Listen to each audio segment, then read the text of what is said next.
To finish off the year, we have two big closings this week. One, I'm selling today. Another one, I'm buying tomorrow, which will be a new flip. And so I think you guys saw, I had a project in the past I bought like maybe a month or two ago, and I planned on building on it, like a 1.4 or 1.5 spec home.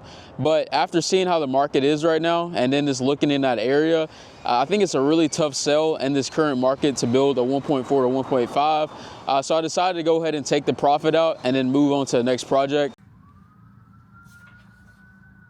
Today's the 17th. 18th. Alrighty, so as you guys can see, we are at the closing table. I've already signed for the one that I'm selling. So that one totaled out to be roughly around like 75K that I'll be receiving back on that. Now, if I was like this fake fraud that like to like gyp you guys on everything, then I would tell you, hey, I just got a check for 75K and make it seem like it was all profit. That's not the case. Because the property went over to 70% LTV that my lender requires for the property, I had to come out of pocket 35K for the deal. And so most of the time when it's a deal like that, I try to stay under 70%, but because I knew I had a lot of equity at play, I was okay with putting down 35,000 to make that deal work. And so after like all expenses and everything, I'll probably walk away with like 40 profit because realtor fees and all that's already been docked from the proceeds that I'll be getting right now at closing. Overall, like I said, you guys saw I had a very, very productive day. Tomorrow we'll be closing on the other property. So I think I might have in the title like a $200,000 day or $200,000 week.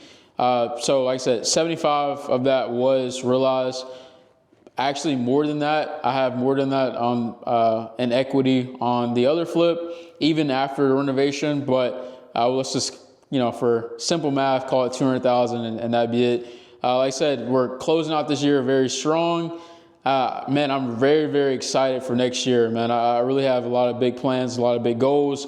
You guys will be seeing me, like I said, document every step of the way. I want to share as much value as possible on every aspect or level of real estate.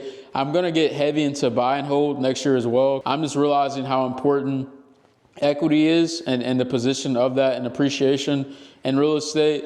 I think the first few years of my life, I was very cash heavy. And I always wanted just to take the quick cash, but as I kind of now became a little bit more stable in my finances, now I'm in position to kind of like hold, properties and really kind of sit back and let time be my biggest asset in this whole business.